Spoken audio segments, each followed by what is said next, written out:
The room felt colder than it should have. The lawyer's voice was steady, rehearsed, and dry, like paper being folded too many times. I sat 3 chairs from the window, watching rain crawl down the glass in slow silver veins. Everyone else leaned forward, hungry. They wanted to know how much of my grandfather's empire they'd get to carve up. I already knew what was coming, at least I thought I did. He called my name last. "L. Pratt," he said, his tone flattening like even he was embarrassed. "The late Arthur Holt leaves you, one 1980 Mini Cooper, currently stored in the East Garage." That was it. A pause, a throat clear, then paper rustling. The others shifted, pretending not to laugh. My cousin Victoria pressed her red lips together, hiding a smile that wasn't really hiding. I said only 3 words, "I'll take it." Then I stood up and left before anyone could ask why. Outside, London was gray and dripping. The kind of rain that smells like iron and memory. The garage door squealed open when I pulled the chain. Inside, among layers of dust and the faint smell of engine oil, sat the car, small, rust-bitten, and utterly unremarkable. Its headlights looked like tired eyes. I opened the door and it groaned like it hadn't been touched in decades. The seat felt like damp leather in time. I turned the key. The engine coughed, hesitated, then caught. The sound filled the concrete room, rough but alive, like a throat clearing after a long silence. I don't know why I smiled. Maybe because I expected nothing and still got something that breathed. The windshield wipers dragged across the glass, smearing water like tears. I reversed out, the echo of my engine chasing me into the rain. By the time I reached the city, the streets were glowing with neon and puddles. My apartment by the river was small, box-shaped, and quiet. I parked the Mini outside under a flickering lamp. I was about to lock it when I noticed something, a corner of paper sticking out from under the passenger seat. Inside, wrapped in a brittle brown envelope stained with oil, was a USB drive and a photo. The photo stopped me. It was me, maybe 10 years old, sitting beside my grandfather on a wooden dock. He was holding a fishing rod. I was holding nothing but sunlight. The back of the photo was blank, no message, no date. The envelope had only 4 words scrawled in black ink, "Not for them." The words itched at me. Them could have been anyone, Victoria, my mother, the whole world. I went upstairs, my hands trembling only slightly. I boiled water, forgot the tea, and sat down at my desk. The laptop screen glowed in the dark like an open wound. When I plugged in the drive, it blinked red, then green. 3 files appeared: Veritas, PDF, Holt Transfer, CSV, Voice Arthur, WAV. I opened the audio file first. A second of static, a soft breath, and then his voice. Rough, tired, familiar. "If you're hearing this, you already know who I couldn't trust. Don't let them change what I wrote. You're the only one who knows how to read what's true." He coughed at the end. Then silence. My chest tightened. The room seemed smaller. I stared at the progress bar frozen on the last second of the audio. I pressed replay and listened again, slower, like maybe I'd missed something the first time. "Don't let them change what I wrote." The words curled around me. He didn't say, "Don't let them steal." He said, "Change." That meant forgery, manipulation, intent. The kettle clicked off behind me. I didn't move. My reflection in the window looked like someone who'd already crossed a line she couldn't see yet. I opened the second file. Columns of numbers flooded the screen: dates, amounts, transaction codes. To anyone else, it would look like tax data or bookkeeping. To me, it looked like a pattern hiding in plain sight. My mind fell back into old rhythms. Long before I left Interpol, before I burned my badge, I lived inside data. You learn to see the shapes that lies make. I zoomed in on a column labeled recipient. Every few lines, the same code repeated: VH Advisory, V Holt, Victoria, of course. I felt something old wake up inside me, the part that used to hunt for inconsistencies, that used to love proof more than people. I copied the file to a clean flash drive, encrypted it, and sent a single text to Leo Marchand, the only hacker I trusted enough to call a friend. "Got something, quiet line," he replied seconds later. "Always, send it, no cloud." I uploaded the encrypted file to his private server, then waited. The city outside was humming softly. Rain smudged the skyline. The phone rang. His voice was low and sharp, half amusement, half alarm. "You only call when something's on fire, L. What did you drop in my lap this time?" "A will," I said, "and maybe a war." He exhaled through his nose. "It's Holt data, family stuff. I recognize the codes. You sure you want to open this box?" "It's already open." "Then hold tight, I'll dig. You should sleep." "I will." I didn't. Hours later, when the city was asleep, I played the audio one more time. My grandfather's voice cracked on the same line. "Only you know how to read what's true." I looked at the USB drive, then the photo, then at the rain. My hand rested on the car keys. I whispered, "All right, old man, let's see what you left me." The night said nothing, but somewhere, an old engine ticked as it cooled. Morning came pale and slow, like the city had forgotten how to wake up. I hadn't slept, not really. The code from the files still shimmered behind my eyelids every time I blinked. I made coffee that tasted like burnt hope and sat cross-legged on the floor with my laptop, the screen reflecting off the mug like a tiny sunrise. I opened Holt Transfer, CSV again. Numbers, columns, digital dust. Most people see math. I see movement. Money moves like blood through veins. The patterns tell you which organ is sick. I traced the path of each transfer. Geneva, Zurich, back to London. A loop, not a line. Loops mean laundering, hiding, circling back so no one can tell who's feeding off who. Then I saw a note in the metadata, a location tag accidentally left behind. Chelsea, Redfield and Partners LLP, the law firm that handled my grandfather's will. I laughed under my breath. It sounded wrong in the quiet apartment, the kind of laugh that feels like the start of something dangerous. Leo pinged me at 6:17 a.m., your cousin's accounts go deep. Some old tax havens, one in Geneva, one in Malta. The transfers are dressed up as consulting fees from Holt Industries. Pretty if you like crime with a perfume. You think she forged the will? I asked. She didn't just forge it. She funded it. You're not dealing with a greedy cousin. You're dealing with a professional setup, but you already knew that. He was right. I did. I just didn't want to say it out loud. The rain had stopped by the time I stepped outside. The Mini Cooper waited under a thin film of mist. Its red paint looked darker in the light, almost blood-like. When I opened the door, a faint smell of his cologne drifted out, cedar and tobacco. The scent hit me like a memory sneaking up from behind. Flashback. I was 12. Summer in Devon. He was sitting by the dock, fixing an old watch with his reading glasses perched on his nose. "You know what time really is, Elle?" he said without looking up. "A measurement," I answered, proud of my textbook logic. He smiled. "No, it's a witness. It remembers everything, even what we try to forget." I didn't understand then. I do now. I drove toward Chelsea, the streets still damp and gleaming. People walked their dogs with umbrellas like shields. The radio whispered old jazz through static. The closer I got to Redfield's office, the more my heartbeat matched the rhythm of the wipers. I parked 2 blocks away. From the outside, the firm looked ordinary: brick facade, frosted glass, brass plate with names that meant nothing. But ordinary is where people hide the worst things. Inside, the receptionist smiled with professional indifference. "I'm here for Mr. Redfield," I said. "Do you have an appointment?" "Not yet," I replied, "but I have something that belongs to him." She hesitated just long enough for me to slip past. Old habit. The trick isn't to move fast, it's to move like you belong. I found his office door by memory. Same smell as years ago: coffee, paper, and ambition. The desk was neat, too neat. That told me he'd been expecting trouble. His calendar was still open on his laptop. The last entry: VH confirmed doc revision. VH, Victoria Holt. The name made my teeth clench. I scanned the shelves. Legal books, framed degrees, one old photo, Redfield and my grandfather shaking hands. I leaned closer. The handshake looked stiff. My grandfather's smile didn't reach his eyes. I opened the bottom drawer. Empty. The second drawer had files, labeled in clean handwriting. One folder stood out. Archive 1980. I opened it. Nothing inside but a keycard and a sticky note. Storage basement B. That's where lawyers hide the bones. The elevator groaned as it descended. The light flickered between floors like it couldn't decide if it wanted to work. The basement was colder, the air heavy with dust and metal. Rows of cabinets stood in silence, the kind of silence that listens. I used the keycard. A single red light turned green. Drawer number 19 clicked open. Inside were stacks of manila folders. One of them had my grandfather's initials, AH. I opened it. Inside were photocopies of legal drafts, each with small edits, signatures shifted, dates adjusted. But what froze me wasn't the paperwork. It was a small flash drive taped inside the back cover. I peeled it off carefully and slipped it into my pocket. My phone buzzed, a text from Leo. "You might want to check your rearview mirror. Someone been tracking your IP for the last hour. Looks like they work for Holt Industries' legal division." I looked around. Every shadow seemed to breathe. Back upstairs, I walked out like nothing had happened. The receptionist was gone. The air smelled faintly of lemon and toner. I drove straight home. Every stoplight felt like a question. When I finally parked, the clock on the dashboard blinked 11:11, a time my grandfather always called doors opening.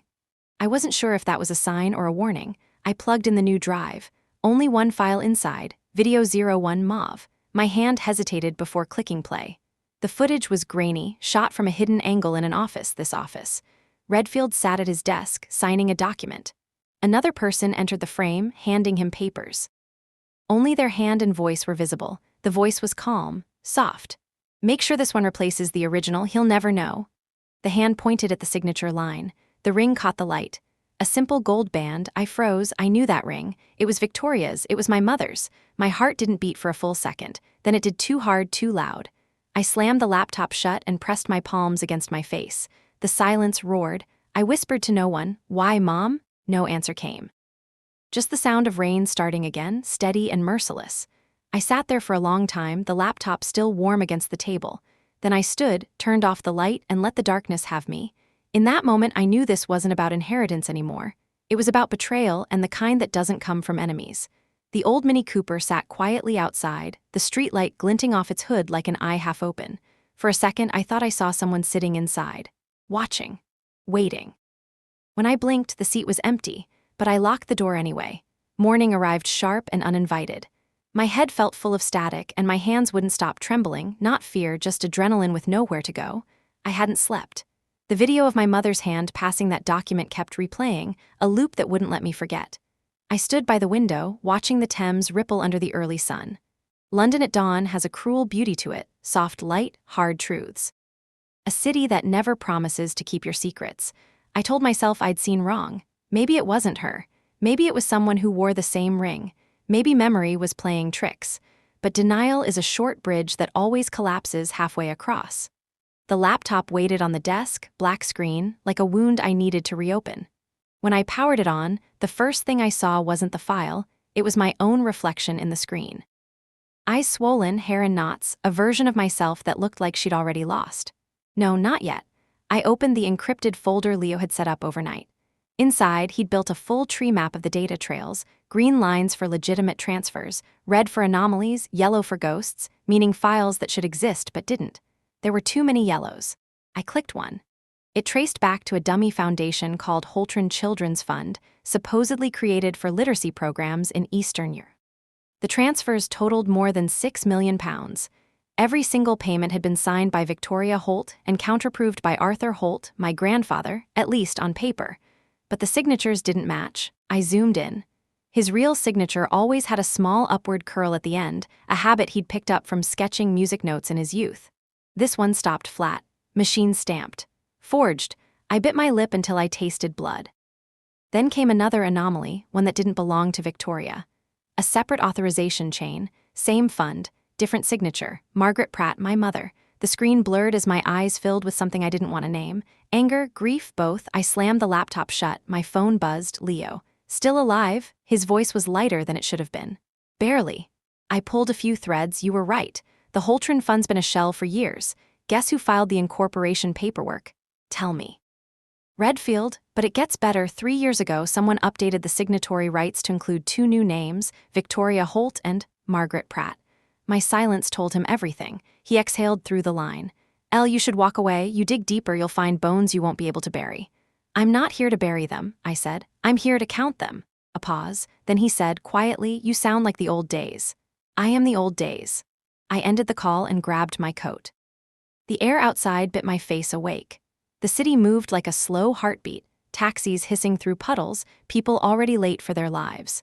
I took the tube to South Bank, where Leo worked out of a half-legal tech lab hidden behind a record store. The sign out front read midnight vinyl. Only those who knew to knock twice and wait 3 seconds ever got in. He was waiting for me in the back, surrounded by humming monitors and the smell of instant coffee. His hoodie was inside out, his eyes red from staring at screens too long. "You look like hell," he said. "I've seen it up close." He handed me a printout, pages filled with charts and time stamps.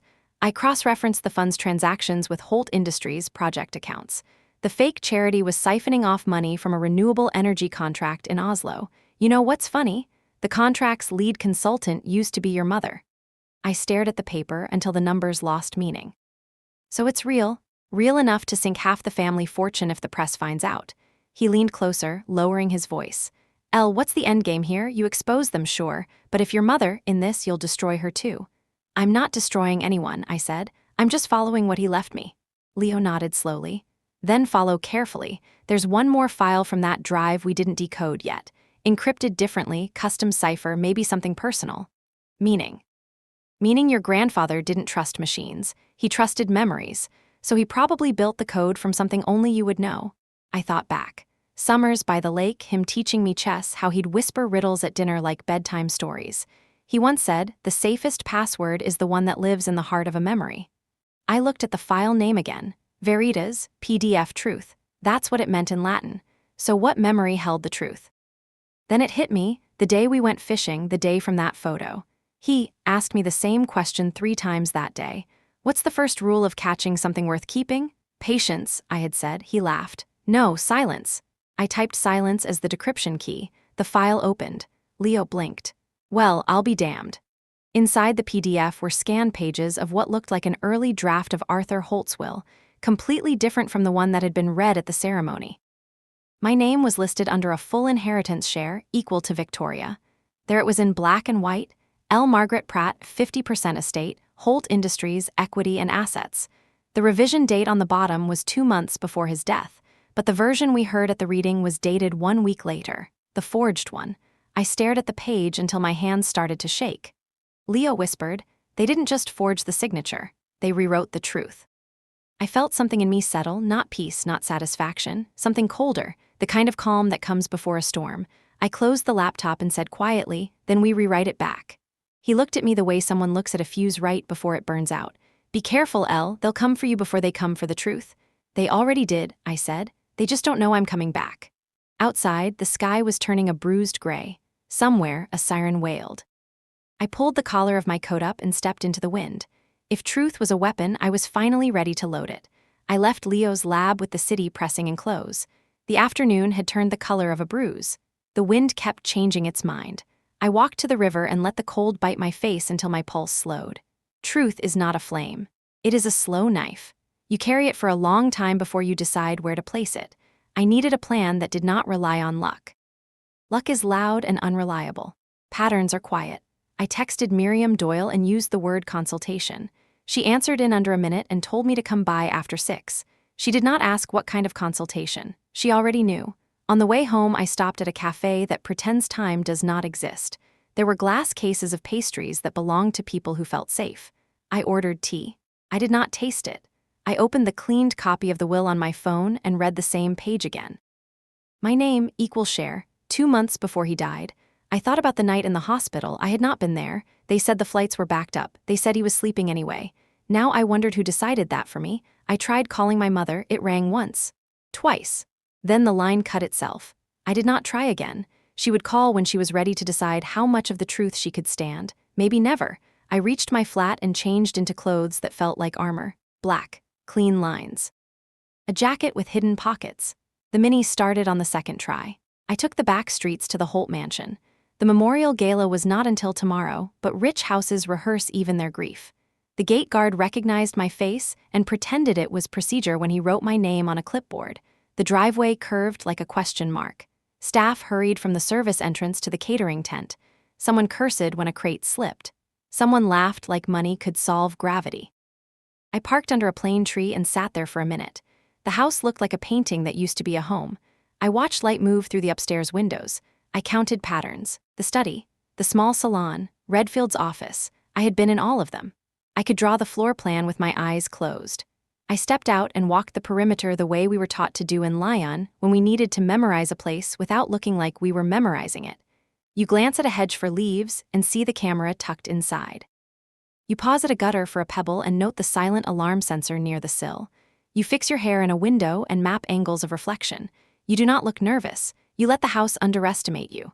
A gardener in a navy cap appeared near the fountain with a coil of wires and a cigarette behind his ear. He tipped his head at me and kept working. His small radio crackled. Deliveries at 8. Florist at 9. Quartet rehearsal at 10. I drew the schedule in my mind and tucked it away. There's a small door behind the conservatory that no one uses unless they grew up in this place. It sticks in winter and swells in summer. It is loyal to the past. I tried it anyway. It gave me an inch then, too. The hallway smelled like polish and lilies. Footsteps echoed somewhere far away. I moved slow and let the quiet do its job. The family portrait stared down at me from the landing. In the painting, Victoria looked like she had already won. My mother stood on the left in a blue dress that made her eyes gentler than they were in life. My grandfather sat in the middle with one hand on his knee and the other hidden. The painter had not known what to do with that hand. He left it in the shadows. I went to the small salon. The safe was exactly where it had always been, behind a false panel that pretends it is too obvious to be a secret. The keypad was new. The brand was not. It favored people who fail once then try a variant of their first idea. I did not try. I listened. Sometimes a code leaves a smell. The metal warmed under my palm. Numbers are a kind of weather. You can feel when they are about to change. A soft noise at the door pulled me back. A maid peeked in. She froze when she saw me. I smiled and kept my voice low. I am family. I left my scarf. She nodded like she had been trained to accept the word family without a definition. She pointed to a tray near the window where a silk scarf rested in a heap. It was not mine. I picked it up anyway and said thank you. She looked relieved and left. I returned the panel to its place. I was not here for a loot. I was here for patterns. I made another slow circuit through the halls and counted cameras. 2 in the main corridor, 1 in the north stair, none near the back exit by the coat room. People forget that coats hide better than safes. As I turned to leave, I heard laughter. Not the easy kind, the sharp kind. Victoria's voice rose above the others. She was in the library with a cluster of people who smelled like new wealth. I did not go in. I stood just out of sight and listened as they discussed a speech length and a string quartet and an investor who wanted to hear the word stability more than once. She stepped into the hallway with a glass of white wine and saw me before I could pretend to be an antique. Her smile flicked on like a light. You came early, she said. I was in the neighborhood, I said. She glanced at the scarf in my hand, then at my face, then back at the scarf. A slow assessment. She was always good at math when the variables were people. Tomorrow is important, she said, for all of us. For you, I said. It is an announcement, not a memorial. Same thing, really. She took a small sip. You get to say your version out loud. That is all any of us wants. What is your version, Vic? That he died loving this family and he left us a future to protect. Protect from who? She tilted her head like a cat that hears something only cats can hear. From those who prefer chaos to order. She reached out and touched the lapel of my jacket, a gesture that could be affection or control. I did not move. He left you a car, she said softly. I hope you know how to drive it without getting lost. I smiled without showing teeth. I always find my way back. She let her hand fall. Her eyes moved past my shoulder toward the stairs as if someone more important had arrived. When she looked at me again, her face had the polite shine people wear before cameras. See you tomorrow, Elle. I walked out into the late light and let the gate close behind me. In the car, I sat with my hands on the wheel and counted my breaths. Then I did what I used to do when I thought a room still had a message for me. I wrote down everything I could recall in plain language. Not codes, not clever. Truth resists drama. It prefers simple sentences. After sunset, I met Miriam in her office. The city glittered through glass like 1,000 eyes. She motioned me to a chair and poured water into a heavy glass because that is how good lawyers remind you to keep your voice calm. Tell me everything, she said. I told her about the draft will with the equal shares, about the date, about the hospital timeline, about the fake charity and the Geneva loop. When I said my mother's name, her pen paused for a fraction of a second and then moved on. Can you authenticate the PDF, she asked. Yes. Leo can provide a chain. The hash is clean. The metadata matches his private archive from 3 years ago, and the audio of Arthur It is his voice. We can get a voice analyst if we need to, but I already know. The way he breathes between clauses, the way he smiles at the end of a sentence. I know. She sat back and looked at the ceiling as if the law was written up there. We can file a preliminary motion to contest the probate on grounds of fraud. We will need a financial crimes angle to compel faster discovery. If we tie the charity to misappropriation, we can move even quicker. They will try to turn it into a story about me, I said, the ex-investigator who cannot let go, the unstable daughter with an axe to grind. Then we give the court a different story. She leaned forward. Facts, dates, timestamps, we use their love of order against them. I nodded. Order can be a weapon when you put it in the right hands. She pushed a document toward me. I read, I signed. The pen felt heavy. When I looked up, her mouth had that almost smile I remembered from the first time she won something that mattered. You will be at the gala, she said. You should be seen.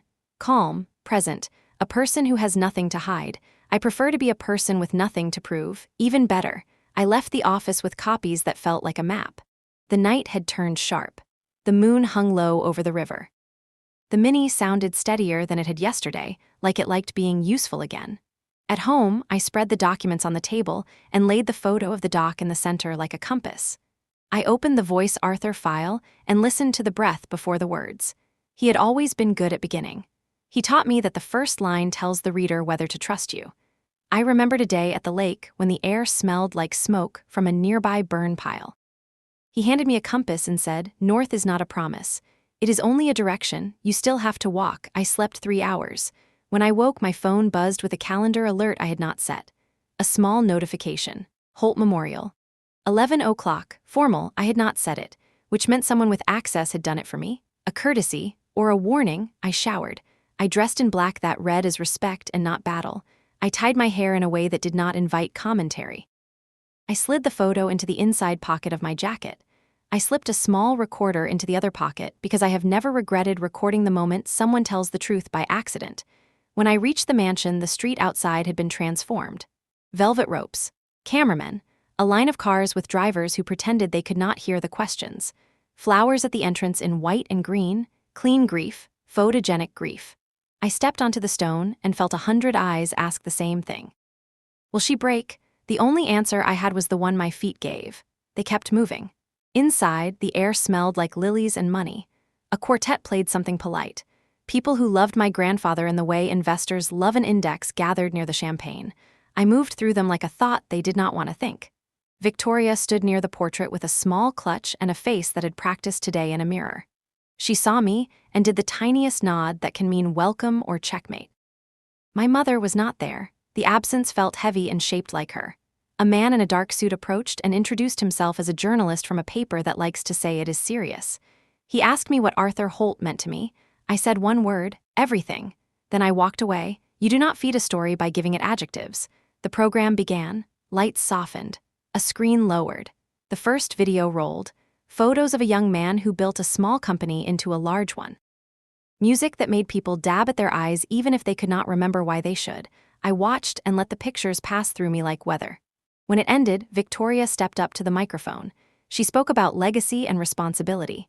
She promised continuity. She mentioned the charity fund in a tone that asked for applause. They gave it to her. I watched the corners of her mouth. She was not enjoying herself. She was measuring the room. She finished and the crowd exhaled. People began to talk again. The noise rose. The string players packed their bows. I stood very still and waited for the one thing that always comes when the lies are good. A mistake. It arrived as a careless sentence from a junior associate near the buffet. He whispered to a friend that the codicil file had been a nightmare to format last week. The word last made my skin prickle. The doc that was supposed to be set months ago had been nursed along like a preterm secret. I turned away before he saw me looking. I felt the direction of the knife in my pocket. I was not here to cut. Not yet. I was here to remember. My phone buzzed. A single message from a number I did not recognize. Redfield wants to talk, side entrance. Now, I looked at the portrait one more time, the hidden hand, the eyes that did not blink. Then I walked toward the side corridor where the light is always a little too blue. The door marked service was ajar. Air moved through it in a quiet breath. I stepped through. The side door whispered shut behind me. The air in the service corridor was cool, smelling faintly of copper and detergent. I followed the sound of low voices until they thinned out and disappeared entirely. Redfield stood near the emergency exit, his tie loosened. A cigarette trembling between his fingers like it was the only thing keeping him alive. When he saw me, he dropped it and stepped on the ember. His eyes darted left and right, the way men look when they've already chosen their betrayal and regret it. "Elle," he said softly, "you shouldn't be here." "Neither should you," I replied. "But here we are." He swallowed hard. "You don't understand what you're playing with. This isn't about money anymore." "Then what is it about? Legacy? Control? The illusion that Arthur Holt's empire can still be run by people who didn't earn it." He rubbed his temples. "You sound just like him. God," he said the same words the week before he stopped, realizing he'd said too much. "The week before he what?" I asked, stepping closer. Redfield's voice lowered until it was almost a whisper. "Before he changed everything. The will, the signatures. He wanted to make amends to divide things fairly, but the board panicked. Victoria panicked. Your mother, she thought she was saving him from scandal." The sound of her name hit like a stone. "You forged the document." He didn't answer. The silence was the answer. "What did they promise you?" I asked. "Money, position, or did you just want to stay in their good graces?" He stared at the floor. They promised survival. You don't know these people. Victoria would burn the house before letting someone else live in it. I felt the words press into me like the edge of a blade. You'll testify? I can't. His eyes flicked toward the door. They're watching everything. Phones, accounts, even emails. You think this conversation isn't being recorded? Then let it be recorded, I said. At least the truth will have proof. He reached into his jacket and pulled out a small flash drive, smaller than the one I'd found in the car. He left 2 of them, he whispered. One for you, one for the lawyers. Yours found you. This one didn't. I took it carefully. What's on it? His lips trembled. Insurance. Before I could ask more, footsteps echoed from the hall. He straightened, his face rearranging itself into professionalism. Go, he whispered. Now. I turned and slipped through the rear exit just as 2 men in dark suits rounded the corner. Through the reflection in the door's glass, I saw them flank him. Redfield smiled, too calm, too rehearsed. Outside, the night had turned to velvet and glass. The gala lights spilled through tall windows in colors that looked expensive: amber, white, champagne gold. Laughter fluttered through the air like paper money. I walked along the edge of the courtyard, the flash drive heavy in my pocket. Somewhere behind me, the music changed, slow strings, a hint of waltz. Victoria's voice carried through the speakers as she welcomed the guests again. She had always known how to hold a room by the throat. I entered the ballroom through the north terrace, pretending to belong. The chandeliers burned low, scattering fragments of light across gowns and jewels. Waiters moved like ghosts between tables. Everyone smelled like perfume and secrets. My mother was there. She stood near the orchestra, talking to a man I didn't recognize, her hair pinned perfectly, her posture flawless. Her laugh was soft, the same one she used to calm me when I was little. I hadn't heard it in years. And now it was here in this place, surrounded by people who had turned my grandfather's legacy into theater. For a second, I almost forgot why I came. Then she turned and her eyes met mine. The laugh died on her lips. We stared at each other across the room. The distance between us felt like a lifetime disguised as a few steps. She didn't move. Neither did I. Victoria saw it. Of course she did. She glided toward us like a shark smelling blood. Elle, she said brightly, I was hoping you'd come. Mother said you might not feel up to it. I kept my voice level. She's not my mother tonight. She's your business partner, remember? Her smile flickered. My mother's face stayed still, every emotion buried beneath etiquette. Elle, she said, this isn't the place. It's the perfect place, I replied. He'd want us to talk where everyone could hear. People were beginning to glance over. Victoria leaned in slightly. Walk with me, now. Her tone dropped the charm. We crossed into the glass corridor overlooking the garden. Music blurred behind us, muffled by the thick walls. She stopped, turned, and exhaled like she'd been holding her breath all evening. You think you're the only one who loved him? She said. You think your righteous crusade makes you better than the rest of us. He was going to destroy everything he built, Elle. The company, the foundation, the people it employs. So you saved his empire by rewriting his life. I saved us all, you included, by stealing from him. She looked tired suddenly, old in a way that money can't hide. You'll understand one day, she murmured. Love and loyalty are never the same thing. Her phone buzzed. She looked at the screen, frowned, and walked away without another word. I leaned against the cold glass, breathing hard. Through the window, I saw my mother leaving the ballroom, escorted by 2 men. Redfield was nowhere in sight. I took the flash drive from my pocket and turned it in my hand. It reflected the chandelier light in small fractured beams. Insurance. I slipped it back into my purse. Somewhere deep inside me, something was shifting. The map of my family, the meaning of truth, the direction of every choice I'd made, they were all tilting.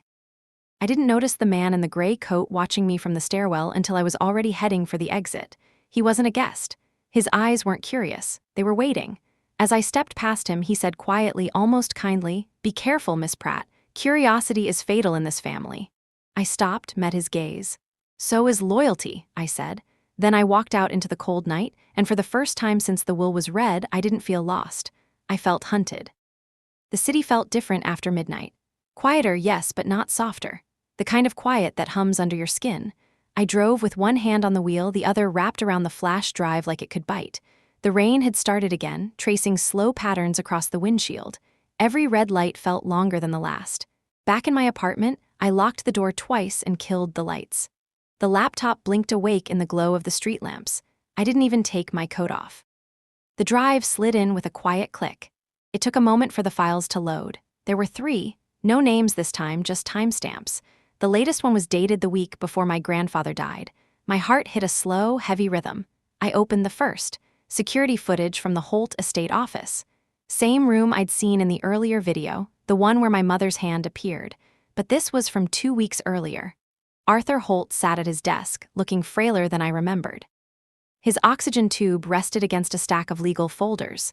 Redfield stood in front of him, shifting nervously. Arthur said, "You told me the new will was filed." Redfield replied, "It will be, sir, we just need—" Arthur cut him off with a raised hand. "No delays, I want Elle protected." My throat tightened. He went on. "Victoria will fight this, so will Margaret, I don't care. This family is built on deceit and entitlement.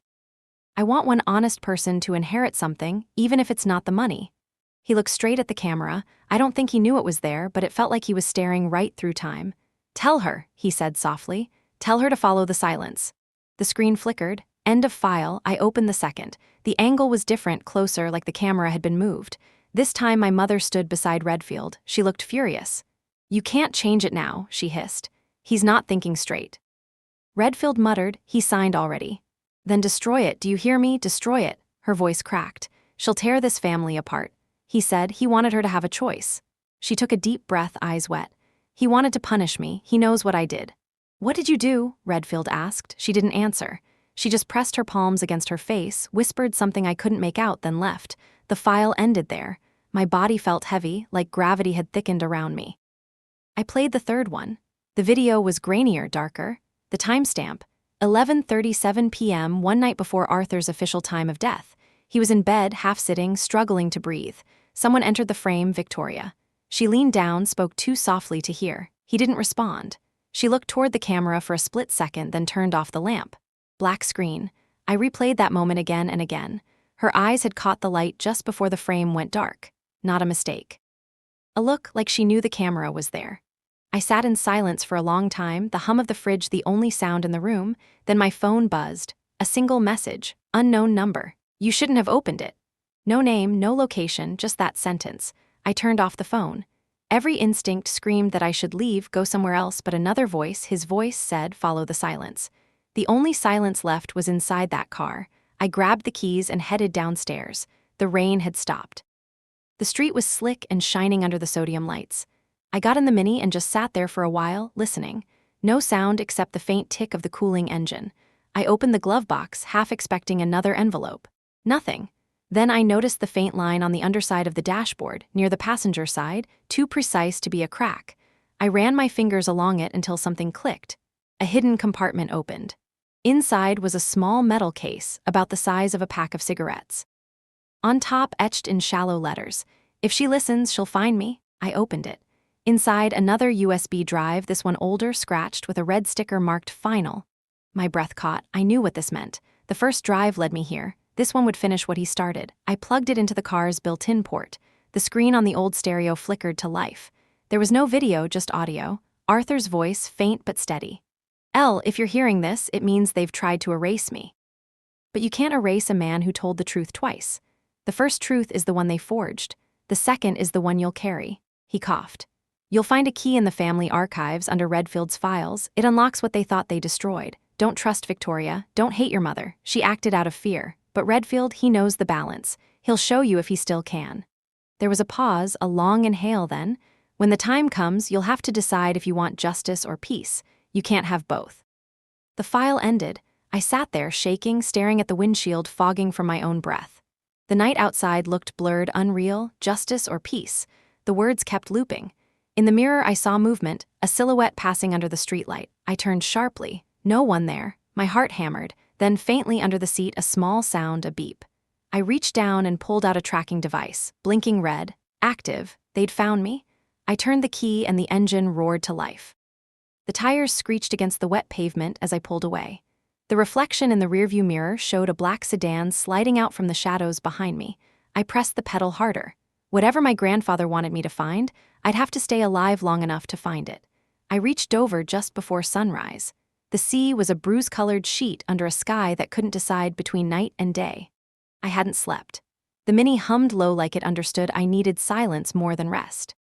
The black sedan that had tailed me from London hadn't appeared again, but I could still feel its ghost behind me, patient and waiting. On the ferry, I stayed outside, watching gulls drift along the wind's mood swings. People huddled around coffee cups, their laughter normal and distant. I envied them.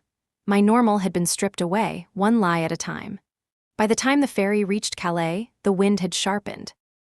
I drove south until the signs changed from French to something older, names that didn't exist on modern maps. My destination was written on a note hidden inside the metal case. Lydia Morrow, Montresor Village, Loire Valley. I'd heard the name before. My grandfather had mentioned her once back when I was a teenager bored by adult conversations. She'd been his financial advisor decades ago, until she vanished after an audit went wrong. If he trusted her enough to hide a secret with her, then she was the last thread of truth left alive. The village was small, too quiet for a Wednesday. I parked outside a bakery where the smell of butter and sugar almost made me believe life could still be simple. A sign across the street read Chamber de Hautes Morrow. The house behind it was 2 stories, stone walls, green shutters that hadn't been repainted in years. When I knocked, the door opened only a crack. An eye, sharp and gray, studied me. "I'm looking for Lydia Morrow," I said in French. My accent was rusty but serviceable. The door opened wider. A woman stood there, thin as a reed, hair silver, face lined like folded paper.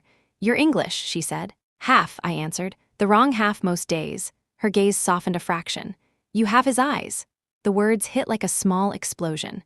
"You knew Arthur Holt?" She nodded once, then stepped aside. "Come in before someone decides to wonder why you're on my porch." Inside, the house smelled of wax and rosemary. Books were stacked in corners, on tables, on chairs that had given up being chairs. She led me to a small kitchen where the kettle was already steaming. "You're late," she said simply. "I didn't know I was expected." "You were." He said a woman would come when the silence finally spoke. That was his phrase, not mine. I never understood what he meant. I smiled faintly. Neither did I. We sat at the table. She poured tea, black and strong. Her hands shook slightly, but her eyes didn't.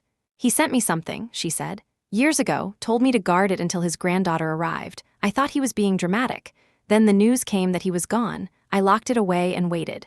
She rose, crossed to a cabinet, and pulled out a small metal box similar to the one I'd found in the car. She placed it in front of me like a holy relic. "Before you open it," she said, "you should hear what else he told me." I nodded. "He said the truth would ruin the family name but might save a soul." I asked whose soul. He smiled and said, "Hers, if she lets it."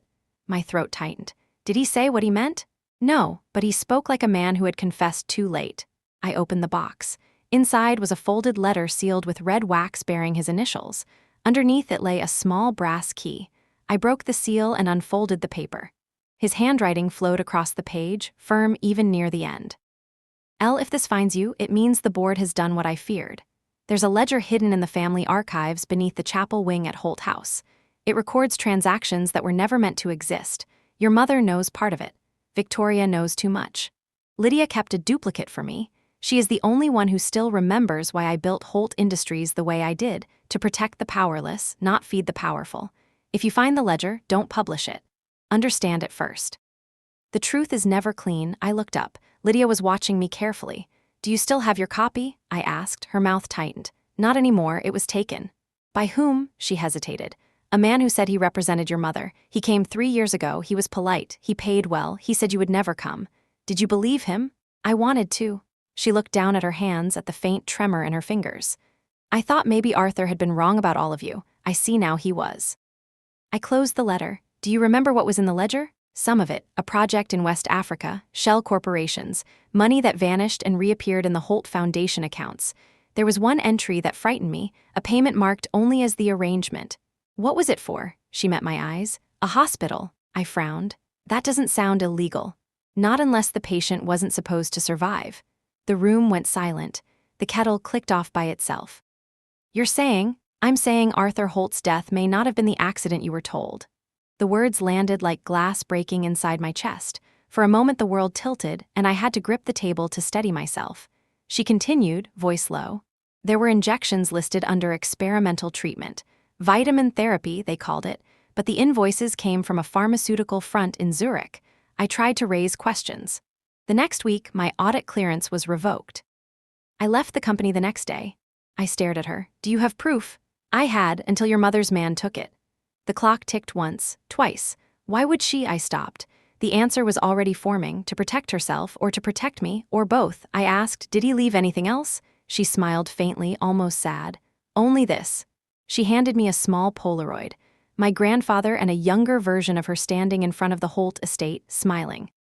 In the corner of the photo, faintly visible in pen, were 4 numbers, 419, a code, or a date. Before I could ask, the sound of tires crunching gravel reached us from outside. Lydia froze. "You didn't tell anyone you were coming, did you?" "No." She moved to the window. A black car had pulled up to the edge of the lane. 2 men got out, dressed in dark coats, not local. The kind of men who stand too straight and look in every direction but at each other. Lydia turned back to me. "Need to go? There's a back path through the orchard. Follow it to the river, take the footbridge and keep driving north. Don't stop until you reach Tour." "What about you?" She smiled. "I've been running since before you were born, child. I'm tired. Let an old woman rest." She pressed the brass key into my hand. "For the chapel. He said you know what to do." There was a knock at the front door. Calm, controlled. She whispered, "Go." I hesitated only a moment before slipping through the kitchen and out the back. The orchard smelled of rain and damp earth. My shoes sank into the mud as I ran. Behind me, voices called in French, polite but firm. A door slammed, then silence. By the time I reached the river, my lungs burned. The sky had turned gray again, the light thin as paper. I looked back once. The house stood still, small and dignified, smoke curling from its chimney like a final breath. When I reached the car, I started the engine and didn't look back again. The drive back to London was a blur of highway lights and restless thoughts. The brass key felt heavy in my pocket, like it carried its own gravity. I replayed Lydia's words in my mind: a hospital, a patient not meant to survive. The thought clung to me like smoke. By the time I reached the city, dawn was only an idea behind the clouds. London looked tired, like it had been up all night worrying about the people in it. I parked the Mini 2 streets away from the Holt estate. The security lights glowed along the perimeter, white and silent. The key in my pocket was cold, its teeth faintly marked with a small engraving. CW, Chapel Wing. I walked along the back gardens where ivy grew wild against the stone walls. The chapel sat apart from the main house, old and half forgotten, its stained glass covered in dust that turned the colors dull. I remembered hiding here as a child during garden parties, pretending the saints on the windows were listening. Now I hoped one of them still was. The lock on the side door accepted the key without hesitation, as if it had been waiting for this moment. The door opened with a quiet sigh. Inside, the air was thick with the smell of old wood and wax. The pews were draped in white cloth, the kind that makes even silence feel sacred. I moved to the altar. Behind it, the wall was cracked with time. The stone plaque carried the Holt family motto, Veritas Vincit, truth prevails. I pressed my palm against the edge. The stone shifted slightly, hidden hinges. Underneath was a small compartment, barely large enough for a shoebox. Inside, a leather-bound ledger wrapped in linen. Dust clung to it like a second skin. I lifted it gently onto the altar. The first page was blank except for a single sentence written in my grandfather's handwriting. Only those who understand silence will read between the lines. I turned the page. Rows of numbers, account transfers, foreign holdings. Most were marked with simple annotations: charity disbursed, contract secured, investment redeemed. But midway through, the pattern broke. There was an entire section labeled the arrangement. Each entry was marked with a code, A1, A2, A3, followed by names and dates. The amounts were large, too large. The final entry stopped me cold. A14, Holt Medical Trust, Zurich Facility. Patient, M. Pratt. Amount, £4,200,000. Status, terminated. My hands went numb. M. Pratt, Margaret Pratt, my mother. I blinked hard, willing the words to rearrange themselves, but they didn't. I turned another page. At the bottom, a signature, his, Arthur Holt. Next to it, a note in faded ink. "Forgive me, it was the only way to keep her alive." My throat felt dry as ash, the words blurred. Alive, what did that mean? I scanned the rest of the entry. Below the financial data was a second document, a scanned medical consent form. Patient ID 4027, treatment, stem cell metabolic reconstruction. Date, 3 months before his death. The physician's signature was illegible. Then I saw a final line at the bottom of the page. Trial funding authorized through personal equity under alternate identity, E.M. Pratt. My blood ran cold. E.M. Pratt, that was me. My full name, L. Margaret Pratt. The realization cracked open like thunder in my head. It wasn't her treatment. It was mine. The arrangement wasn't meant for my mother. It was for me. My pulse roared in my ears. I flipped the page. There was a final note, a scrawl so uneven it looked like it had been written in a shaking hand. "If she remembers, tell her she was never meant to forget. The silence will break her open, but she will live." I dropped the pen I didn't realize I'd been holding. My hands shook violently. The words didn't make sense, but some deep, wordless part of me knew they did, because suddenly I remembered. Not everything, just flashes. White walls, cold lights, a hospital bed, a voice saying she won't make it past 21. My mother's hand gripping mine, whispering, "Arthur will fix this." Then nothing, a blank space where a memory should be. I stumbled backward, the edges of the chapel spinning. The pew caught my hip. I pressed a hand to my mouth to keep from screaming. Outside, a noise, footsteps crunching gravel. 2 of them, slow, deliberate. I grabbed the ledger, tucking it under my coat, and extinguished the small lantern I'd brought. The chapel fell into darkness. The door creaked open. A flashlight beam cut through the air, sweeping across the pews. A voice, low, male, with that same polished accent I'd heard outside the gala. "Miss Pratt, I'd advise you to come out. The family would prefer not to make this unpleasant." I crouched low behind the altar. My pulse was a drumbeat. Another voice, younger, whispered, "She won't run." Holt blood never runs. They stepped further inside. When the first man reached the aisle, I slipped behind a column and moved toward the side door. My foot brushed against loose gravel, the faintest sound, but enough. The beams swung toward me. "Stop!" I didn't. I threw open the door and bolted into the cold night. The gravel exploded under my shoes as I sprinted across the lawn. Behind me, footsteps followed. A shout. The gate was closer than I remembered. I vaulted it, landed hard, and kept running until the city lights swallowed the estate behind me. By the time I reached the car, my lungs were fire. I dropped into the driver's seat, hands trembling. The ledger sat on the passenger side, its linen cover torn and wet from the rain. The faint ink of my grandfather's handwriting still visible through the damp. "She will live." I didn't know if that was a promise or a curse. The truth was no longer just about inheritance. It was about who I was.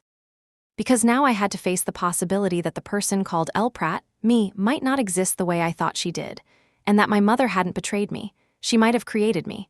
The Mini hummed like it knew exactly where I was going. I didn't speak. I didn't breathe too deeply. Every intersection felt like a question, every red light a trap. My fingers tapped the steering wheel in the rhythm of my own heartbeat, slow and deliberate, trying to keep the panic at bay. I knew where I was heading. My mother's apartment in South Kensington. Small, brick, unassuming. Nothing about it screamed Holt Industries or power or secrets. But I had learned long ago that appearances are lies dressed in polite clothing. I parked 2 streets away and approached on foot, keeping to shadows. The brass key from Lydia burned in my coat pocket. The ledger rested on the passenger seat, wrapped in a waterproof sleeve. I had to get answers. I had to understand why my life, the life I thought was mine, had been orchestrated like a delicate symphony of lies. The door was slightly ajar when I knocked. That wasn't unusual for her, she trusted her building too much. But the silence that greeted me was heavier than I expected. "Mother," I said softly. No answer. I pushed the door open and stepped inside. The apartment smelled faintly of lavender and lemon polish. Everything was neat, but the air was tense, like it had been waiting for me. I saw her immediately in the kitchen. She was older than I remembered, but not fragile, strong, careful, with eyes that had seen more than anyone should. "You shouldn't be here," she said without turning around. Her voice was calm, measured. "I need to know," I said, my voice steadier than I felt. "About the hospital, about the arrangement, about me." She set the kettle down, slowly, very deliberately. "About you?" "Yes," I said, "all of it." She sighed, and for the first time, her calm wavered. "I was hoping you'd never ask." I stepped closer. "I know, I found the ledger, I saw the entries, the transfers, the patient code.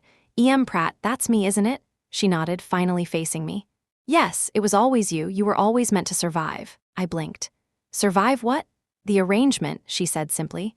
"Your father, Arthur, and I, we had to protect you from them, from everyone who would have used you, from the family, from Victoria, even from the board. They didn't know." "You didn't know? Protect me by hiding my life, hiding the truth? My own existence was a secret experiment?" "Yes," she admitted.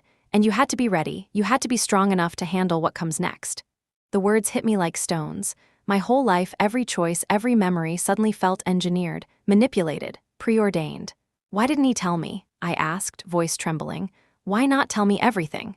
"Because he wanted you to find it yourself." "Because the truth is only powerful when you choose to carry it. Because he needed to know you would choose justice without becoming them." I sank into a chair, trying to breathe. My head spun with questions, with anger, with disbelief. "And Redfield, he's been helping all this time?" She hesitated. "He's the only one I trusted. The ledger, the drives, the pathways, they were all meant to converge. You needed to see what had been done before you could act." I picked up the ledger. Every page, every note, every signature screamed lies, manipulation, survival, and intention. My grandfather had left me more than money. He had left me a labyrinth, a test, a choice. "Do you understand now?" she asked. "This was never about punishment. It was about preparation, for you, for this moment." I swallowed hard.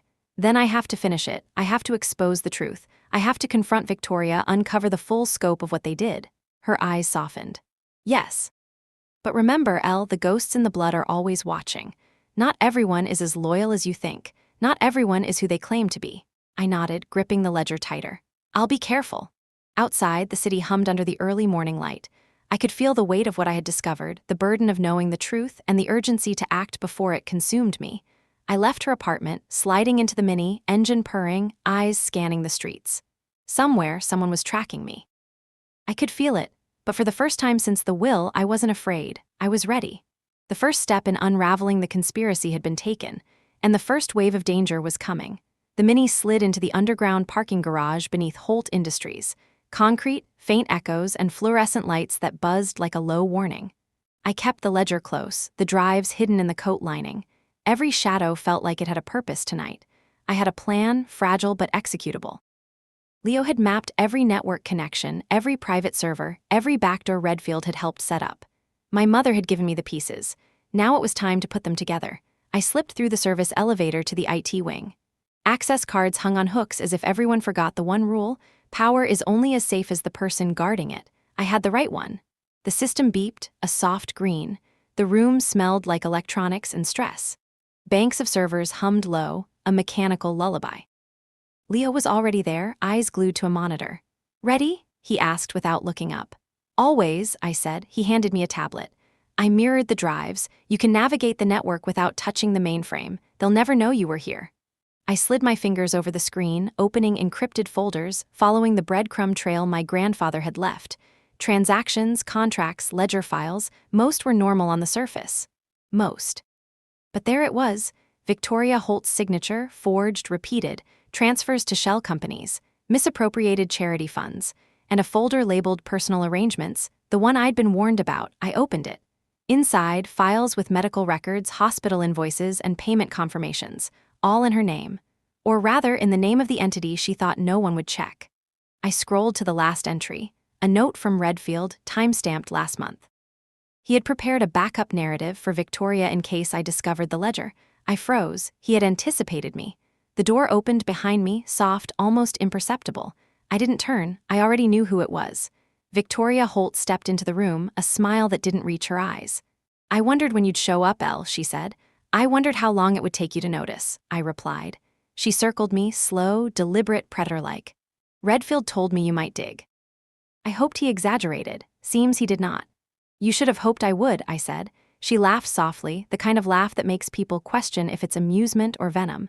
"You're just a girl who plays detective with her grandfather's old secrets. Do you know what you've unleashed?"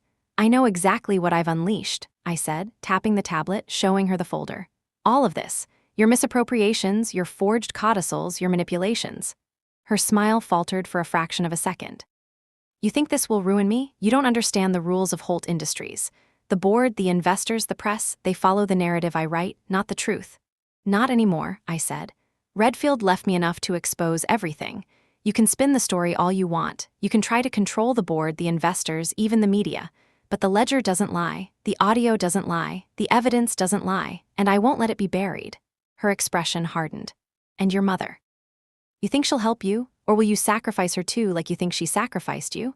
I met her eyes. "I don't know, but I will protect her from what she doesn't yet understand. That is my choice, not hers."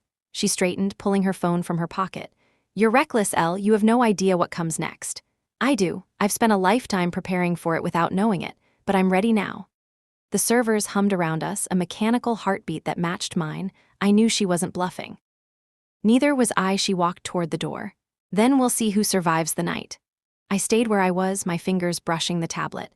Every file, every entry, every secret was a weapon, not against her, but against the lies that had built the empire around me. The night outside hummed through the vents. Somewhere, cameras watched. Somewhere, the board slept, thinking they controlled the narrative. They didn't.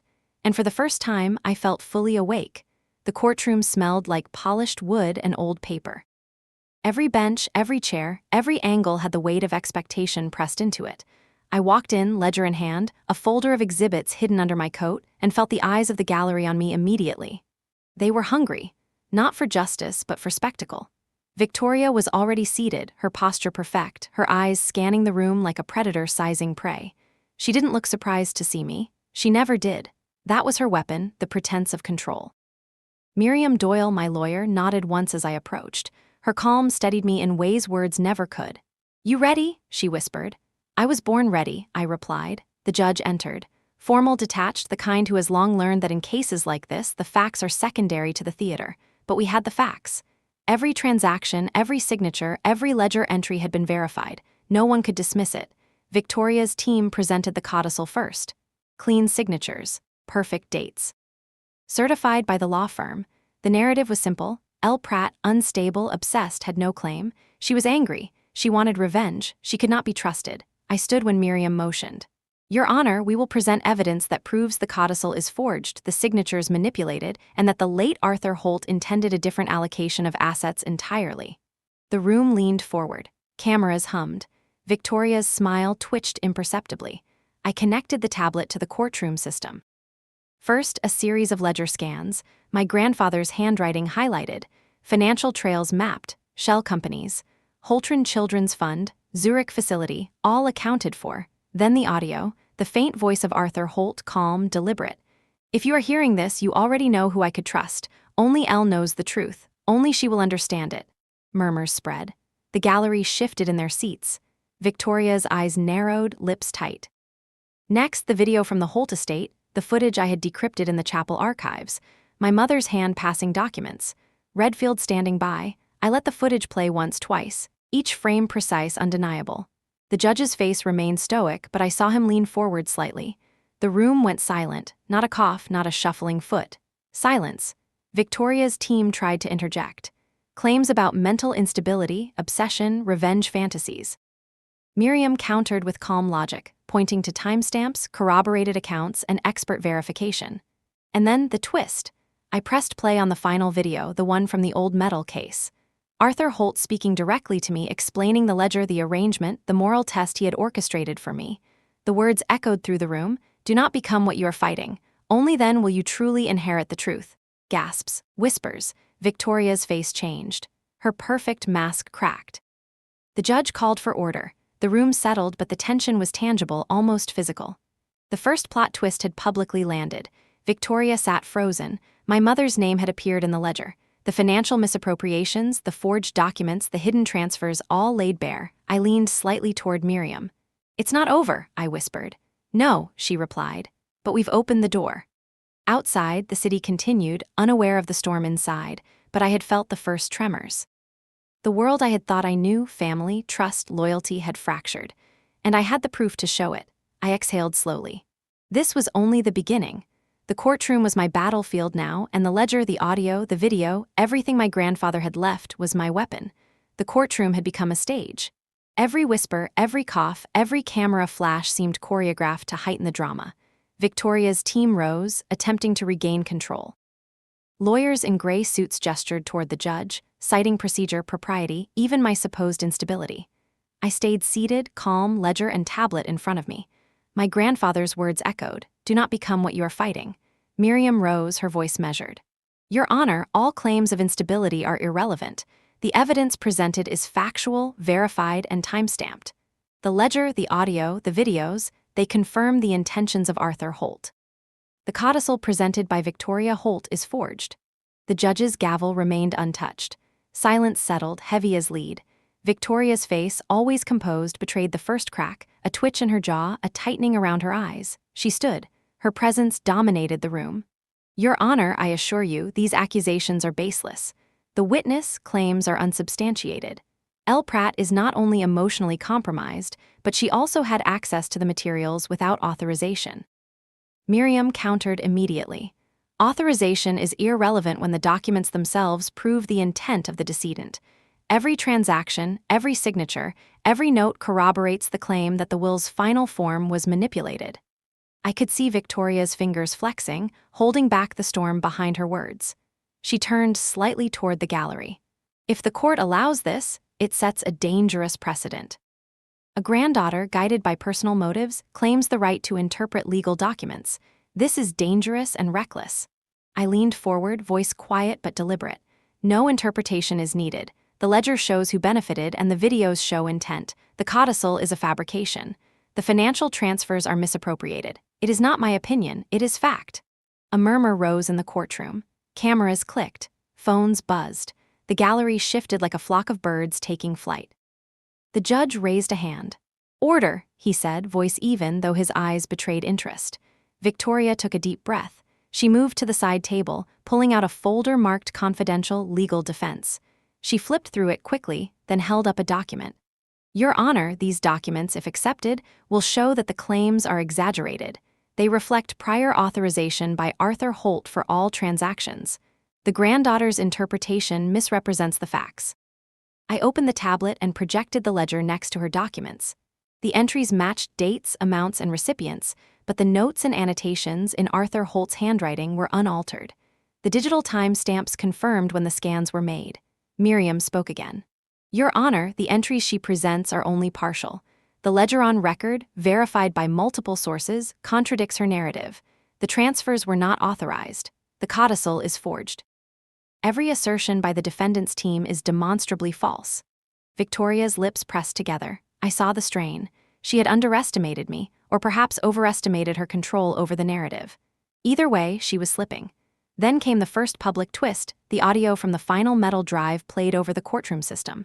My grandfather's voice, calm, deliberate, authoritative. "Elle, if you're hearing this, it means they have tried to erase me. Only she knows the truth. Only she will understand it." The room went silent. Even the gallery held its breath. Victoria froze mid-motion, a glass of water trembling in her hand. I held my own breath, feeling the weight of the silence pressing against me. This was not just a courtroom, this was the unveiling. The first public confrontation of the truth. The judge finally spoke. "I will allow the evidence to remain on record. The court will review all materials before proceeding further." The gallery exhaled collectively, tension breaking slightly.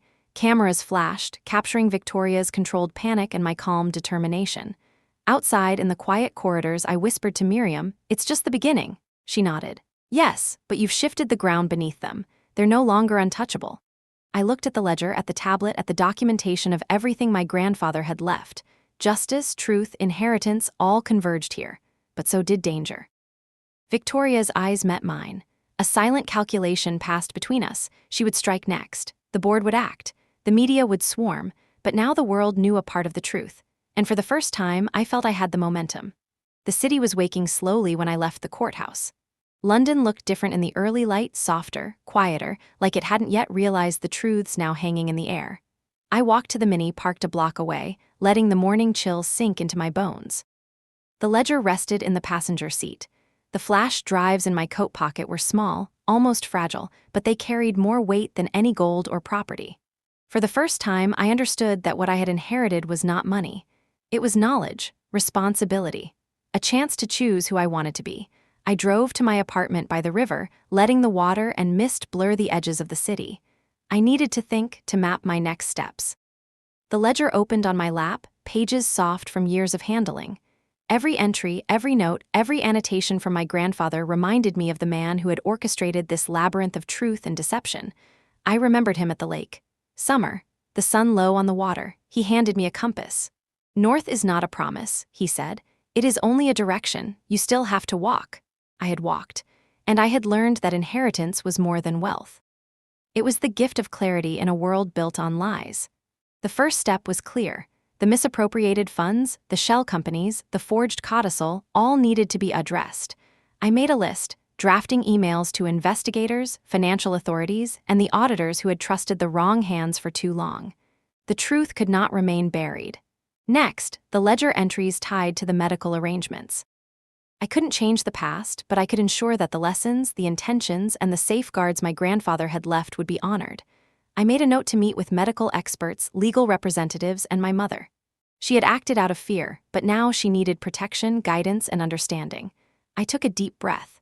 The ledger alone was not enough. My grandfather's final messages were. His words echoed in my mind, "Do not become what you are fighting." I understood him now. Justice did not mean vengeance. Justice meant balance, preservation, the courage to act without becoming the thing you despise.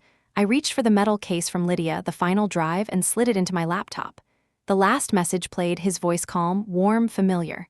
Elle, if you are hearing this, it means you have navigated the lies, the family, the betrayal. You are ready. Do not take what is not yours. Do not let the pursuit of truth harden your heart. Give wisely. Choose wisely. Live. I closed my eyes. I could almost feel him there by the dock, teaching me patience, teaching me silence, teaching me how to see what others cannot. The sun broke through a cloud, catching the river in a streak of gold. I signed the final documents. The misappropriated funds would be transferred to charitable organizations, educational trusts, and medical foundations, honoring the intention behind the Holt fortune. I looked out the window at the city, feeling the ledger heavy in my lap but my heart lighter. I had inherited more than money. I had inherited a compass, a code, and a moral obligation that I would carry carefully. Somewhere, Victoria and the board were recalculating, adjusting, wondering how a girl could have shifted the balance of an empire overnight. I smiled faintly. They hadn't counted on the heart in addition to the mind. The day stretched long. I had no desire for accolades or recognition. The truth had been restored, justice had been served in its quiet way, and I could finally breathe. I placed the metal key from the chapel back into the ledger, closing it gently. A final symbol. I did not need it anymore. He had given me everything I needed: guidance, clarity, and the freedom to choose. I stepped outside. The river whispered past. The morning air smelled of wet stone and possibility. I slid into the Mini and started the engine. The road ahead was open, not without danger but navigable. I had the knowledge, the tools, and the will to continue forward. And for the first time, I felt fully, completely alive. The morning sun had warmed the river, turning it gold and silver at the same time. I parked the Mini by the quay and leaned against the door, letting the breeze wash over me. The ledger was closed, resting beside the brass key. Everything had a weight now, but it was the right kind, a weight that guided rather than crushed. I called my mother. The line rang once, twice. Then she answered, voice tight but steady. Elle, she said. I wasn't sure you call. I needed to, I replied. We need to talk, everything. She was silent for a long moment. I'm ready. I told her I had seen everything, the ledger, the videos, the medical arrangements. Her silence said more than words could. I didn't accuse, I only asked questions. She told me about the decisions she had made, the choices she thought would protect me, and the guilt she had carried in silence. I listened, not judging, only listening. At the end, she said, I did what I could to keep you alive. I never wanted to take from you what was yours. You didn't, I said. You acted out of fear and love, that's enough. We agreed on a plan. The misappropriated funds would be corrected. The Holt Foundation would remain intact but guided by transparency. We would meet with auditors and lawyers together. Truth and reconciliation, not vengeance. Later, I returned to the Mini. The city glowed with a quiet energy, as if it knew a balance had been restored somewhere between the river and the streets. I drove to the lake where the photo from my childhood had been taken. The water reflected the sky, calm and endless. I took out the photo and the letter from the metal case. I placed them side by side. The girl with the crooked tooth, the man with silver hair, the past and present converged. I could feel my grandfather's guidance again, soft and steady. Patience, silence, truth. I had inherited more than money, more than property. I had inherited a moral compass, a legacy of care and justice, and the power to act without becoming a monster in the process. I signed the final documents, transferring funds to educational and medical initiatives, honoring his vision. Each signature felt deliberate, careful, a promise kept. I called Leo to inform him. He laughed softly, relief in his voice. You've done it, Elle, you've navigated the labyrinth. I didn't do it alone, I said. He left me a map. And I finally learned how to read it. That evening, I walked along the riverbank. The light had softened. Leaves brushed against the water. Somewhere a bell rang, thin and clear. I looked at the horizon and felt a sense of quiet completion. Not victory, not triumph, just understanding. The Mini sat waiting, quiet, loyal. I slid into the driver's seat and started the engine. The road ahead was unknown, full of possibility, danger, and promise. But for the first time, I wasn't running from the past. I was walking forward with it, carrying everything I needed, and that was enough.